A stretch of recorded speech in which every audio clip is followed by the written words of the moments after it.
지혜자의 입의 말들은 은혜로우나 우매자의 입술들은 자기를 삼키나니 그의 입의 말들의 시작은 우매요 그의 입의 결말들은 심히 미친 것이니라. 우매한 자는 말을 많이 하거니와 사람은 장래의 일을 알지 못하나니 나중에 일어날 일을 누가 그에게 알리리요. 우매한 자들의 수고는 자신을 피곤하게 할 뿐이라. 그들은 성읍에 들어갈 줄도 알지 못함이니라. 왕은 어리고 대신들은 아침부터 잔치하는 나라여 내게 화가 있도다. 왕은 귀족들의 아들이요 대신들은 취하지 아니하고 기력을 보하려고 정한 때에 먹는 나라여 내게 복이 있도다. 게으른즉 석가래가 내려앉고 손을 놓은즉 집이 새느니라. 잔치는 희락을 위하여 베푸는 것이요 포도주는 생명을 기쁘게 하는 것이나 돈은 범사에 이용되느니라. 심중에라도 왕을 저주하지 말며 침실에서라도 부자를 저주하지 말라. 공중의 새가 그 소리를 전하고 날짐승이 그 일을 전파할 것임이니라. 오늘 이 전도서 10장 12절에서 20절의 말씀은 이제 이 불안정한 이 어그러진 세상 가운데 우리의 입술을 어떻게 사용하고 절제할 것인가에 대한 말씀입니다. 우리 어제 묵상한 전도서 10장 1절에서 11절까지의 말씀을 보면 이 부조리로 가득한 이 현실 가운데 이제 우매함으로 인하여 어려움을 당할 때가 많이 있다고 했습니다. 특별히 그 우매함을 표현하는 것이 뭐냐? 바로 이제 우리의 입술, 말이지요. 그래서 이 말은 그 사람에 있는 것들을 이제 보여주는, 쏟아내는 통로가 됩니다. 말이라는 것은 사람 속에 쌓인 것들을 밖으로 내던지는 것이죠. 그래서 사람은 그 쌓인 선에서 선을 내고 그 쌓인 악에서 악을 낸다고 합니다. 그러니까 악을 낸다라고 할 때 이 악을 던진다, 쌓은 선에서 선을 던진다, 이렇게 이제 성경을 표현을 합니다. 그래서 던진다, 에크발로라는 건 속에 있는 것으로부터 밖으로 내던지는 것을 말하는 것이죠. 그래서 우리 안에 있는 이 입술, 우리 안에 이 마음에 있는 것들을 밖으로 이제 막 내던질 때 무엇으로 내던지느냐? 말을 통해서 내던지게 되죠. 12절의 말씀을 이렇게 시작을 합니다. 지혜자의 입의 말들은 은혜로우나, 아주 매력이 있고 은혜를 끼치고 가슴을 훈훈하게 하고 참 은혜가 있는 사람이다, 이런 생각을 하게 하지만 우매자의 입술들은 자기를 삼키나니, 그럽니다. 우매자의 입술, 하나님을 경외하지 않는 어리석음을 갖고 있는 사람들을 뭐라 그러냐? 우매하다, 이렇게 전도서에서는 얘기를 합니다. 다른 말로 하면 이제 지혜자는 하나님을 경외하는 사람, 하나님의 임재를 인식하고 확신하며 사는 사람들의 말, 그리고 이 땅을 살면서 하나님의 존재를 인지하지 못하고 또 하나님을 내 삶 가운데 밀어내며 살아가는 사람들의 입술은 자기를 삼킨다, 그럽니다. 삼킨다, 자기 파괴적인 말들, 또 자기를 스스로 함정에 빠뜨리는 말들, 자기를 망신시키는 말들, 이런 말들을 한다라는 것이죠. 그래서 13절에 그의 입의 말들의 시작은 우매요. 자, 이렇게 우매하게 어리석게 하나님 없이 우리의 언어 생활 가운데 하나님을 배제하고 막 말을 하지만 그 입의 결말들은 뭐라 그럽니까? 심히 미친 것이니라. 이렇게 가다 보면 자기 말을 자기가 이제 어떻게 할 수 없을 정도로 아주 걷잡을 수 없는 폭풍의 소용돌이가 일어나게 하는 그런 역할을 하게 된다는 것이죠. 그래서 이 어리석은 자, 우매자들의 아주 치명적인 질병 중에 하나는 어리석은 말을 끊임없이 하면서 결국은 자기 자신을 삼키고 자기 자신을 파괴하고 자기 자신을 이제 얼굴을 들지 못할 정도로 망신살이 뻗치게 하는 그런 말을 한다라고 말씀을 합니다. 여러분, 사실 이 말은 그래서 이제 누구와 함께 있느냐에 따라 달라지죠. 그래서 옆에 친구들이 아주 불량한 친구들과 함께 있으면 옆 친구를 따라서 나도 아주 험한 말을 하게 됩니다. 반면에 참 좋고 존귀하고 존경하고 사랑하는 사람 옆에 있으면 내 말도 달라지게 되죠. 자, 이 전도서에서 우리가 이제 중요하게 여기는 것 중에 하나는 까르페 디엠이었습니다. 너의 현재를 즐기며 살아라. 그리고 코람데오, 메멘토 모리, 죽음 앞에 언젠가는 도달하고 하나님 앞에 설 것을 기억하며 현재 주신 선물을 감사하며 살아가야 된다. 이게 이제 전도서의 아주 핵심적인 부분인데, 자, 그렇게 우리가 살아가면서 우리의 언어 생활도 우리의 삶 가운데 하나님을 모시고 하는 언어 생활이 있고, 내 언어에 하나님이 없이 하나님 배제하고 그냥 이제 죄성이 가득한 나 자신과 내 이웃과만의 관계에서 말을 하게 되더라는 것이죠.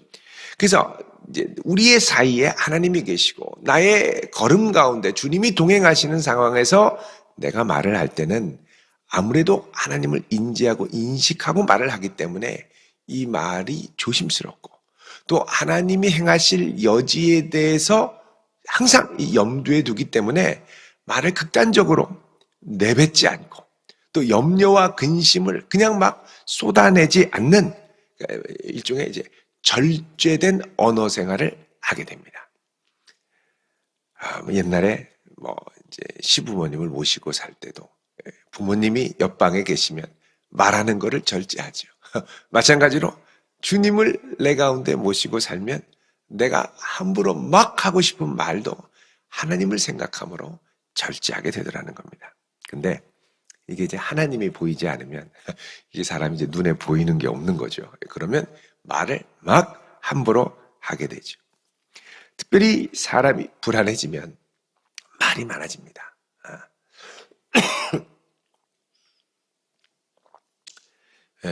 이게 이제 누군가의 위로와 반응을 원하기 때문에, 왜냐하면 지금 말을 하는 내 상태가 끊임없이 불안하기 때문에 누군가에게 말을 하고 붙들고 얘기를 해서 그들의 반응을 받고 나 괜찮은 거지, 위로를 받고 나 괜찮은 거지, 또 격려를 받고 이러면서 나를 좀 세우고 싶어서 말을 하는 경우도 많습니다. 그러니까 내가 말을 많이 하게 되면은 이제 그 사람이 어떻게 말하느냐에 따라 내 반응이 달라져요. 그 사람이 긍정적으로 잘 얘기해주면 그나마 좀 안심하지만 이것도 이 사람 혼자만으로는 만족이 안 됩니다. 그러니까 또 다른 사람 붙들고 얘기하면서 위로를 얻고 인정을 얻고 막 얘기하는 거예요. 그러니까 전화통이 불이 나는 거죠. 계속 여기 전화하고 저기 전화하고 계속 말하고. 그 말하다 보니까 어떻게 됩니까? 내 불안이 고스란히 다른 사람들에게 전해지는 겁니다. 그런데 하나님의 역사하심을 신뢰하며 확신 가운데 살아가는 사람은 이런 이 말이 많아지는 것으로부터 스스로를 지킬 수가 있다는 것이죠. 14절에 보시면 우매한 자는 말을 어떻게 해요? 많이 하거니와 사람은 장래 일을 알지 못하나니 나중에 일어날 일을 누가 그에게 알리리요. 자, 우매한 자가 왜 말을 많이 합니까? 우매한 자는 하나님이 없다 하도다. 자, 입술로는 고백을 해도 실천적인 무신론자, 내 삶의 현장 가운데서는 정말 하나님 없는 것처럼 사는 사람들, 그런 사람들은 말이 많아진다. 왜 말이 많아지느냐? 장래를 모르기 때문에. 장래를 모르니까 어떻게 되죠? 불안해지는 겁니다. 염려가 많아지는 겁니다. 그러니까 어떻게 해요? 계속 주저리 이런 근심 저런 근심, 이런 상상 저런 상상, 막 말이 많아지는 거죠. 하나님이 행하실 일들에 대한 신뢰를 가지면 기도하며 우리의 마음을 아뢰며 신뢰하며 우리의 입술을 잘 절제할 수 있어야죠.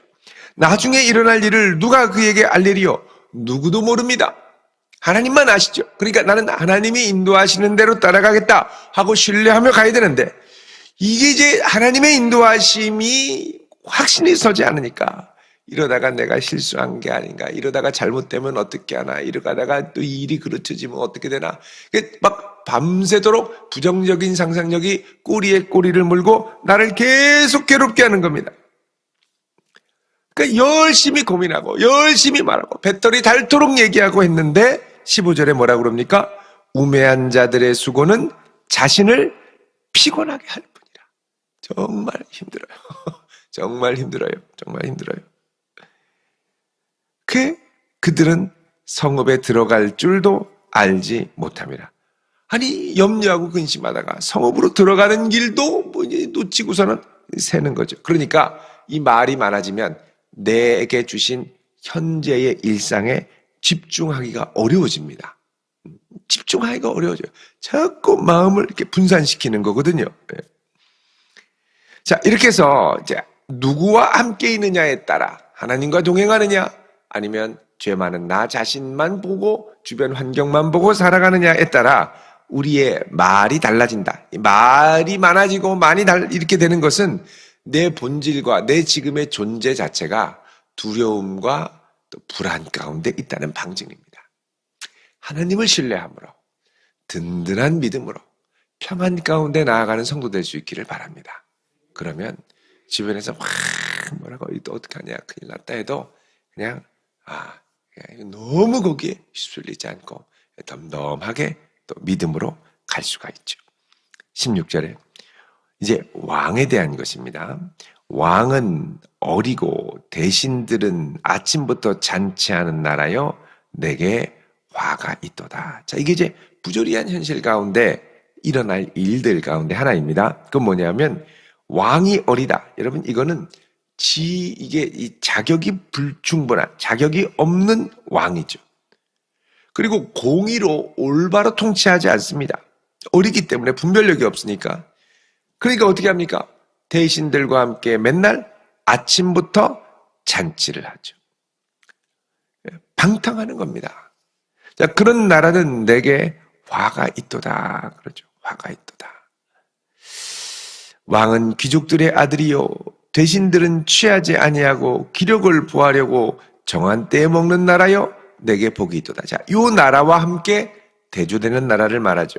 그 뭐냐면 왕은 귀족들의 아들이요. 자, 귀족들의 아들이요. 여러 귀족들의 사랑과 존경을 받는 왕.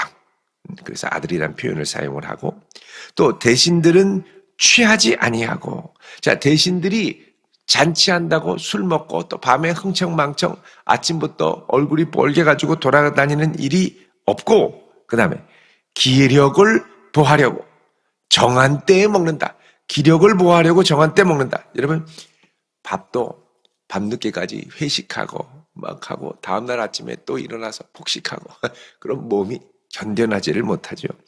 그래서 나라의 바른 통치와 나라의 바른 것을 위해서 밤에 절제하는 거예요. 함부로 먹지 않는 거예요. 그래서 기력을 보하려고 정한 때 먹는 나라예요.